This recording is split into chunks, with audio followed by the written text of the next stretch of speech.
For thousands and thousands of years, we've been eating and fasting as imposed by nature, like the rest of the animals on the planet. Only in the last 100 years, we've been doing breakfast, lunch, and dinner. And therefore, at any given time, you grab 100 people on the street, 98% are going to be actively digesting no matter what time of the day, and sometimes even the whole night. That alone is hampering, is slowing down and weakening the detoxification system.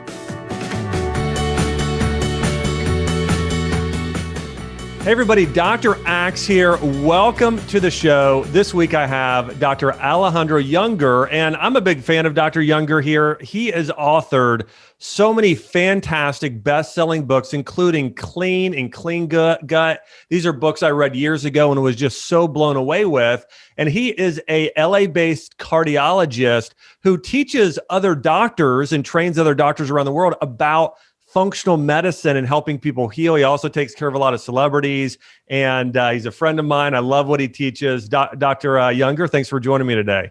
Thanks for having me, Josh. All right. Well, we're going to talk about a lot of stuff today. I know we're going to get into functional medicine. We're going to talk about regenerative agriculture. We're going to talk about herbs versus drugs and so many other things. One of the things I'm excited to get into today as well, though, is you have a program that really helps people heal and rejuvenate 7 systems in their body. So we're going to talk about that as well. But the first thing I really want to talk to you about is functional medicine, because you're one of the people I really see sort of who's helped pioneer this functional medicine movement. Talk to me today about functional medicine. When people use the word, when you say functional medicine, what does that treatment look like for people? Like if somebody comes and sees you and you work with them, I know everyone from Gwyneth Paltrow to physicians, they come and see you.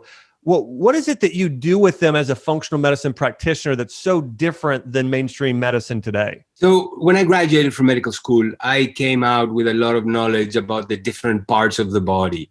I learned a lot about the liver. I learned about the kidney, the lungs, the intestines. And friends of mine became liver specialists. Some became kidney specialists.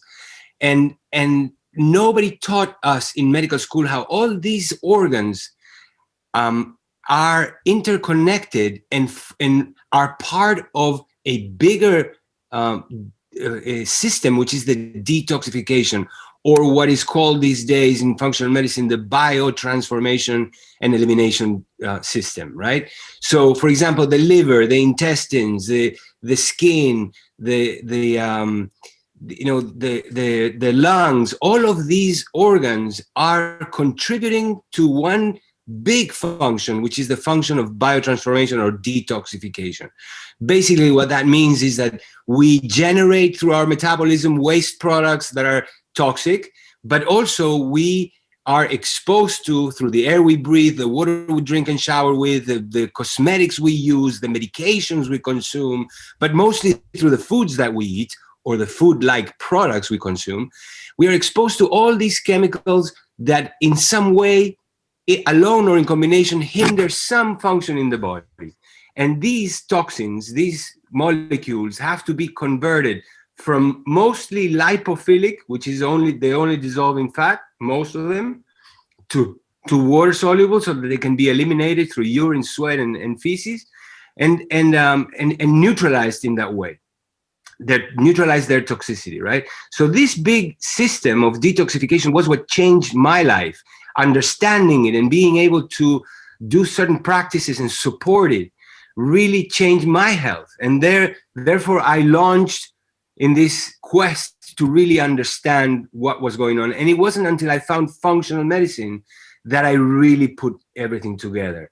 Now, functional medicine, in my mind, is what a regular Western modern medicine doctor would look like or would think like if he would be taught to think like an Ayurvedic medicine doctor or a Chinese medicine doctor who have a holistic view of things and go to find the root of the problem as opposed to silencing the symptoms. Yeah, I love it. It makes complete sense. Again, this is the way we practice, right? We're doctors of cause. We're finding the root cause of disease and addressing those issues. You know, one of those things that you had mentioned in that is you care for patients, it's looking at not just one system of the body. For instance, if somebody has a issue related to their thyroid. You're looking also at the digestive system. You're looking at different areas of the hormonal system, the heart, the brain, these different systems. Walk me through these 7 systems, and let's start going through some things that help each and every one of those individual systems. And there were 2, I know primarily that you're really focusing on, but let's go and start with those 2 and then jump into the others as well. So, the human body is a big system in itself, right? Contained within a bigger system, which is the ecosystem in which we live. But in order to understand and being able to really look for the root cause of problems, it is useful to subdivide the human body as a system into different subsystems, right? And in functional medicine, these are 7 systems that are distinguished. But let's not forget that they are all interconnected. Every cell in the body is talking to every other cell in some way or another. But for thinking purposes, the 7 system division is really useful, right? And one of the systems that now is very talked about is the defense and repair system, or the immune system, as we call it, right? Because of the epidemic of coronavirus and what we are experiencing, this change of life that has imposed in us, right? So we're all talking about what vitamins to take, what foods to eat, what foods not to eat, right? But let's not forget that the immune system, or defense and repair system, is connected to every other system. For example, one of the other systems that's really important, and it's now becoming part of the mass awareness, everybody's now talking about it, is the energy system, because of our better understanding of the mitochondrial function and how eating and how certain things that you eat will block them or gridlock the entrance of the substrate to the Krebs cycle, which is the burning cascade of reactions in the body that turns glucose into ATP, which is the energy measurement, right? So defense and repair, energy system, the transport system, which is one of my specialties, the cardiovascular system, how we transport nutrients and hormones around the body, right? Then we have the assimilation system, which is digestion and assimilation, right? And this is the way that we incorporate things from the outside into our body. Then we have the elimination or biotransformation and elimination or detoxification system, right? And this is the one that I started focusing on at the beginning of my journey, because after I graduated from medical school and I went through my training in internal medicine and cardiology, I got very sick and I was diagnosed with 3 diseases: irritable bowel syndrome, severe depression, and severe allergies. And I was given 7 prescription medications. And I refused to go that route. So I ended up going to a monastery in India to study meditation, because my problem was in my mind, or the biggest problem was in my mind at that time.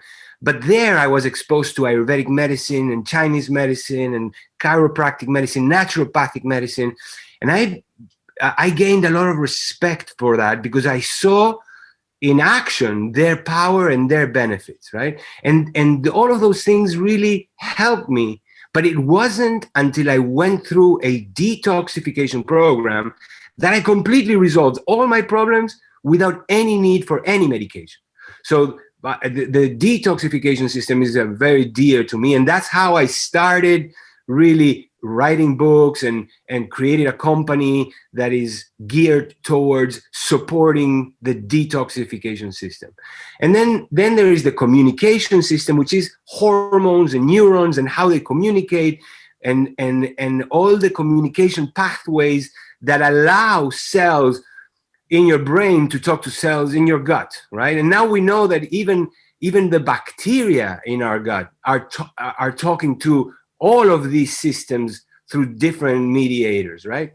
And then we have the structural integrity system, which is from the cell membrane to the skeleton of the body, everything that maintains shape, form, and structure of the body, right? So those are the 7 systems, but it's also really important to understand that they all communicate. And if one gets backlogged, other systems will suffer. Or if one cannot be fulfilled, other systems will suffer. Now, Dr. Younger, when you're starting with most people, what system do you start with? Because obviously there's a lot of different systems. Obviously, it probably might depend to a degree on the problem that they have. But what are the one or two systems you start with people, and what are some of those changes you start to make with them to help them?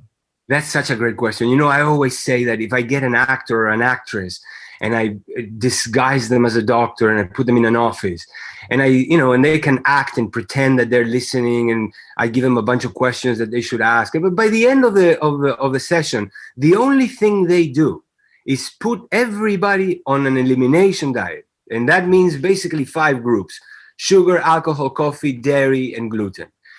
Judging by the results that that person would obtain, they would be considered the best doctor in the neighborhood, right? And now what is it that the elimination diet allows the body to perform better? Is mainly, not only, but most dramatically, the detoxification system. And by doing that, really so many things fall into place. I compare humanity to the cars that are around, and we're all driving around dirty in a way. And detoxification, a good detoxification program, is like taking your car to the car wash. By the end of it, it happens to me all the time. I go to the car wash, I wash my car. It actually even feels like it drives better after a good detailed wash. So that is how I start. I start by assuming that people that come to me have some form of backlog of the detoxification function. Why? Because we are in a crossroads in evolution. For thousands and thousands of years, we've been eating and fasting as imposed by nature, like the rest of the animals on the planet. But only lately, we are eating all day long. Only in the last 100 years, we've been doing breakfast, lunch, and dinner. And therefore, at any given time, you grab at random any person, 100 people on the street, 98% are going to be actively digesting no matter what time of the day, and sometimes even the whole night. That alone is hampering, is slowing down and weakening the detoxification system, right? And then there's a couple of other problems. One of them is that the detoxification system depends on many nutrients for the liver to use as substrates for the production of the enzymes and the coenzymes in order to fulfill their function. So we are depleted of nutrients at this time. And then there's an overload of toxicity, because for a long time in history, we only dealt with inner waste of our metabolism. Those were the toxins that our body was busy detoxifying. But now we are loaded with all these other chemicals from our homes and the air. I mean, it's just a barrage that the body cannot keep up with. Now, when I do that in my practice, around 60% of the people that come to see me, just by doing a detoxification program, get a really great improvement, if not a resolution of what they came to see me for. Yeah, that makes sense, Dr. Younger. So Dr. Younger, I'm a huge fan of the digestive system, right? Our gut is so important. You mentioned how that connects to the immune system. So when you're working with people, this makes absolute sense to me. With those 7 systems, as you're talking about it, do you see in particular that certain systems connect more to other systems than others? For instance, you talked about the gut and the immune system. What are some of those other systems? And I'll give you an example of this in Chinese medicine. In Chinese medicine, when somebody has a thyroid issue, oftentimes they'll say thyroid issues can really be affected by the adrenal glands. So we have systems that are affecting each other, areas of the body that are affecting each other. What is a common condition that somebody might have where they think, oh, it's this organ that's the issue or this organ, but the actual root cause is something different? Yeah, well, that's the whole subject of my second book, Clean Gut, right? And even if just geographically, the gut, the intestines relate to the immune system, because 70 to 80% of the immune system cells live within and around the gut. The nervous system, right? We have an incredible amount of neurons within and around the intestines as well, that is bigger if you clump them all together than the mass of neurons that is in our skull, right? And about 70, 80, I mean, we never know exactly these percentages, but a huge percentage of the neurotransmitters, including serotonin, which we now, distinguish as the one responsible for these feelings of well-being, is also produced. All these neurotransmitters are produced in the gut, right? And it's amazing when you mentioned Chinese medicine, and I'm only an admirer from afar. I haven't really delved into it, right? But one time I had a really severe emotional problem. That gave me a lot of grief, and it turned into double pneumonia. Right. And later on, I found out that the lungs in Chinese medicine are considered the seat of grief. So we're talking about things that in Western medicine we can measure and see, like, the immune system but other aspects of our life, right? The mental and emotional aspects are also connected to different organs, right? And in Chinese medicine, I know that anger is seated in the liver, right? And so on and so forth. So yeah, what I see is that basically all systems really have a very, very strong connection to the intestines, to the gut. Yeah. And that's why in that book I write and describe how the 10 most epidemics, the 10 biggest epidemics of chronic diseases in the modern world are really originated in the intestines. Wow. Makes so much sense. And again, I read that when I read your book, Clean Gut, that was the first book of yours I read and was so impressed. I want to encourage you guys, hey, if you want to get a great book on how to heal the gut, check out Dr. Younger's book, Clean Gut. There, you can find that on Amazon.com. Now, Dr. Younger, one of the things I know we're both big fans of, as a friend of ours, I know Jordan Rubin, who's one of my closest friends, we are big fans of regenerative agriculture.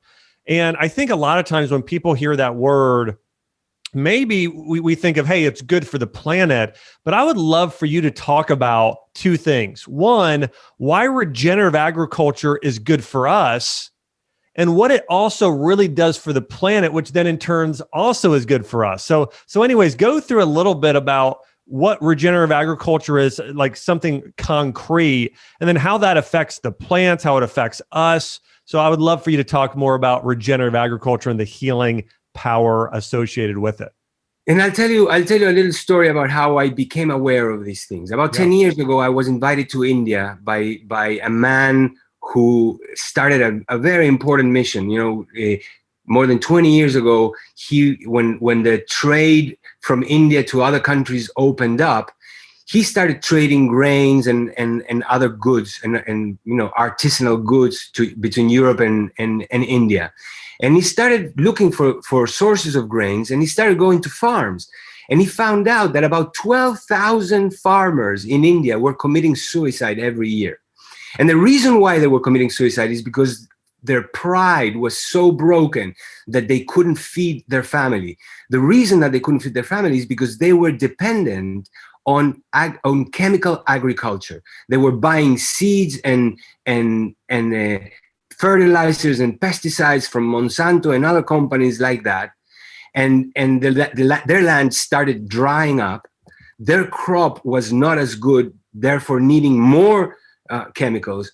At one point, things inverted, and they started spending more than what they produced. That threw their land into foreclosure and stuff, and these people were just killing themselves.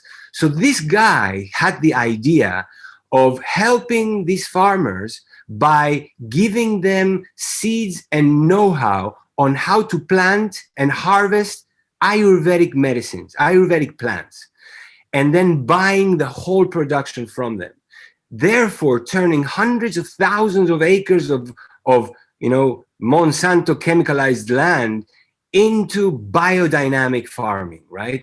And this is really at the base of what regenerative agriculture. Regenerative agriculture, in my mind, means letting the land regenerate itself, by respecting the bioorganisms, the microorganisms within it, just like we have to respect the microorganisms in our gut, and not creating a crop of monoculture that year after year just decimates the land of the nutrients needed, therefore requiring more chemicals and more fertilizers and things like that, right?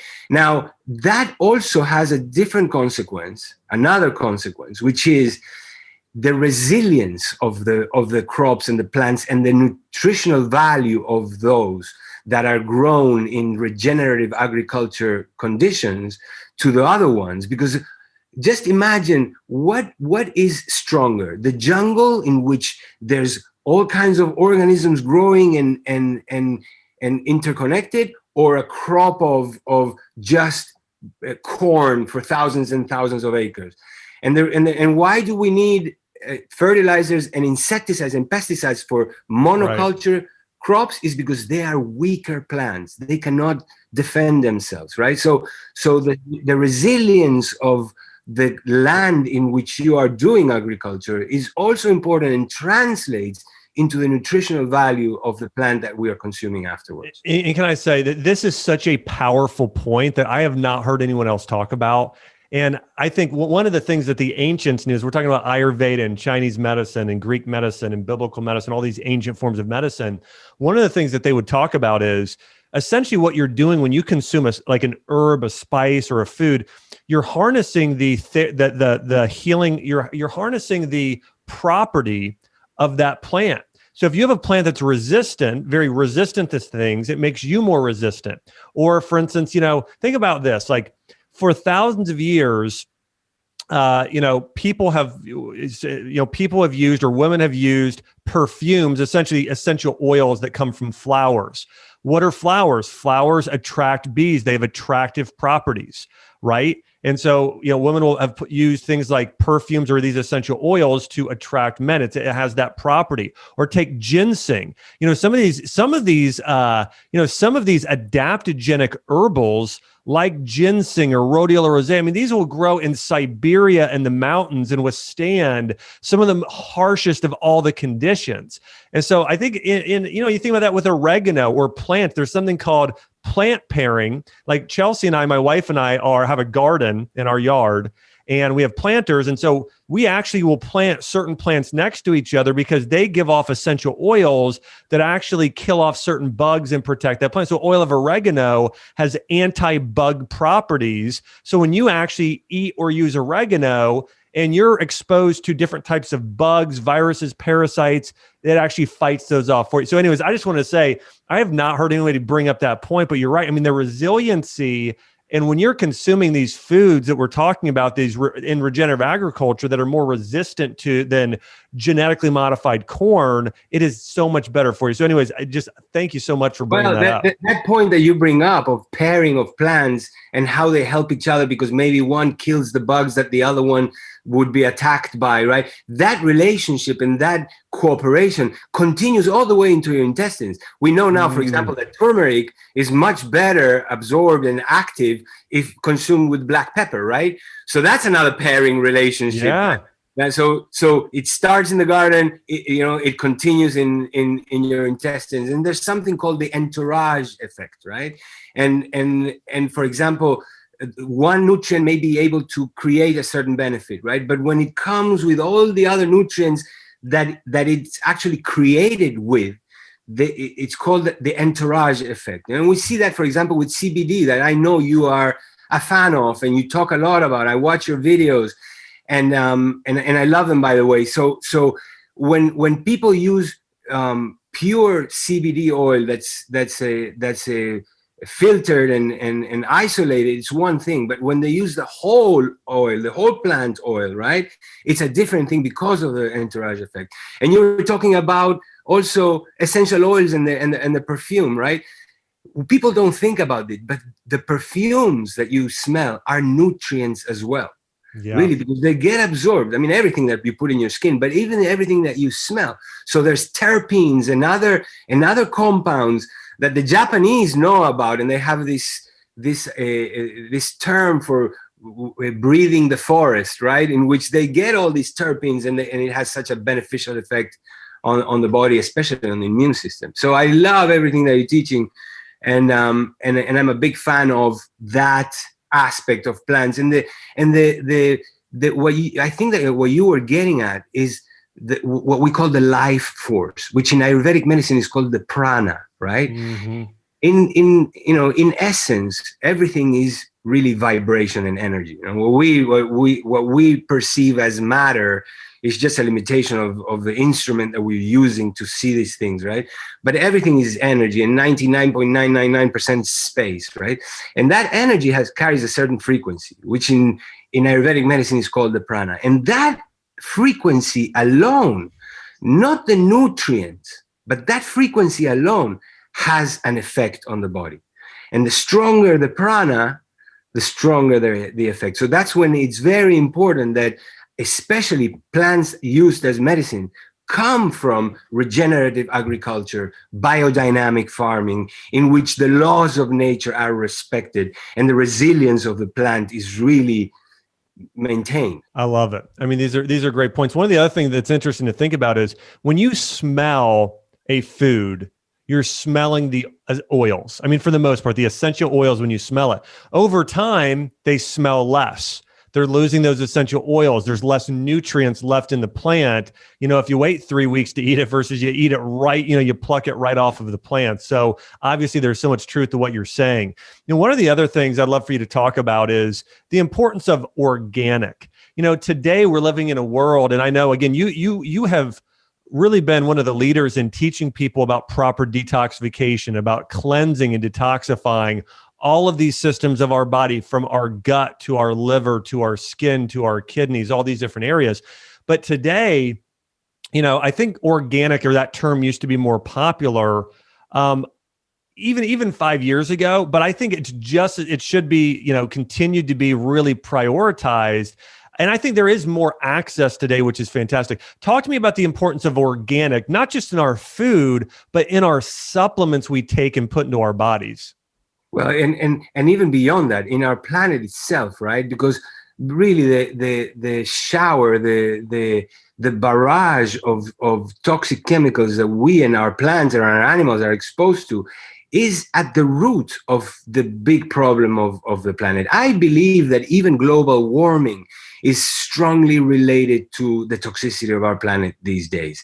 Because global warming, if you think about it, the planet is like an animal.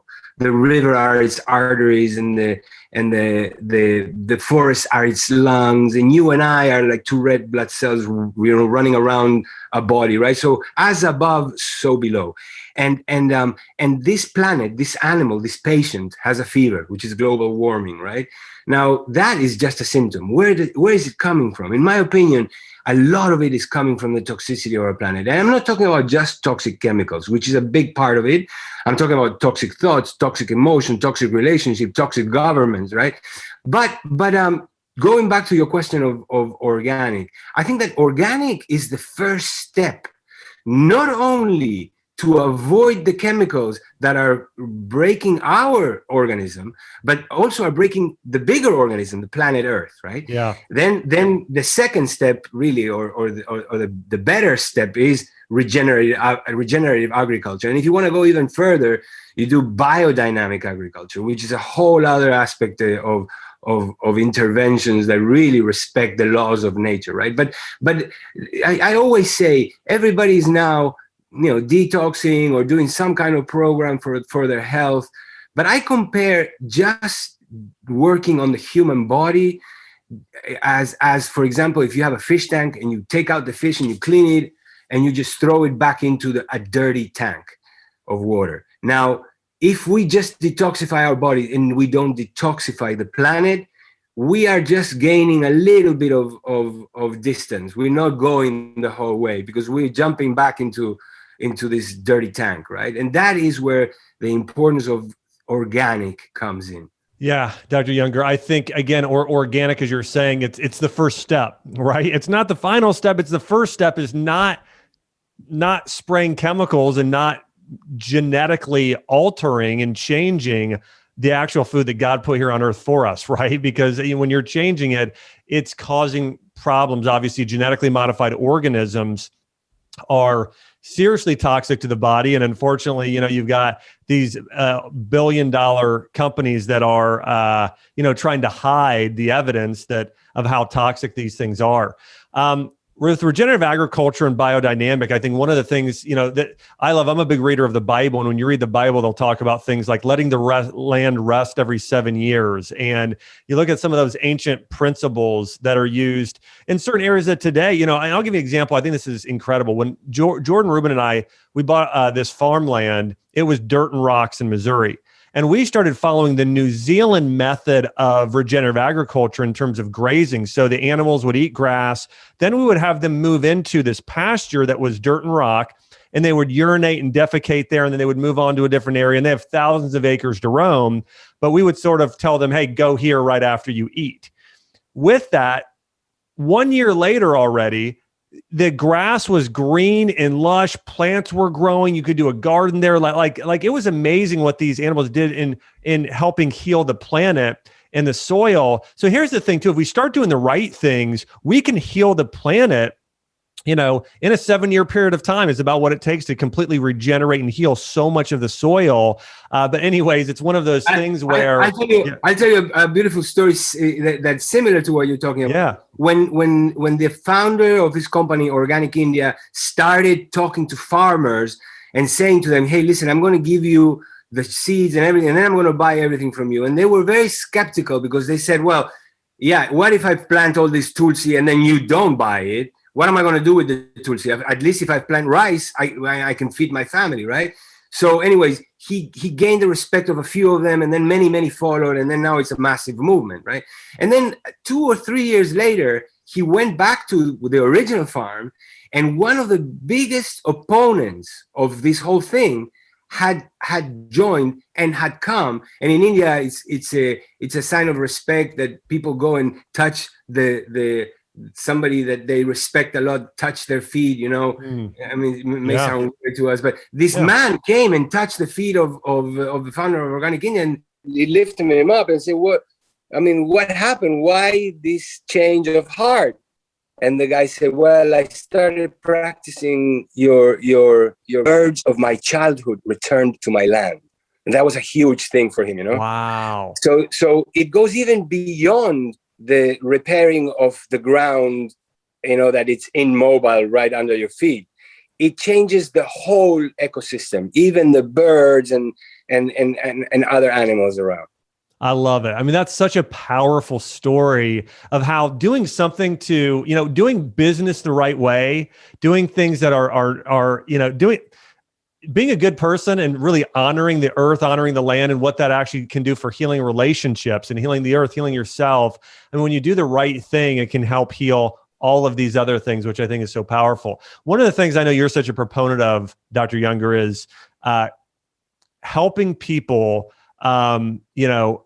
simplify a lot of these complex concepts. One of the other things I would say, though, too, is that, when I think about you, is you've done such a great job of helping educate people and also give them some simple steps of things they can do. Walk me through, what are some of the, again, you cover so many different things. You're the 7 systems of the body. We know that you really have focused on gut health, on detoxification. What are some of the biggest steps people can start to do today to start to practice what you're teaching? By the way, I know you've got an incredible program out. You've got, product lines, all those things. Also, let us know at the end here where we can find more about you and your programs for detox and everything else. But what are some of the steps people can take today to start to practice these things that you've been preaching?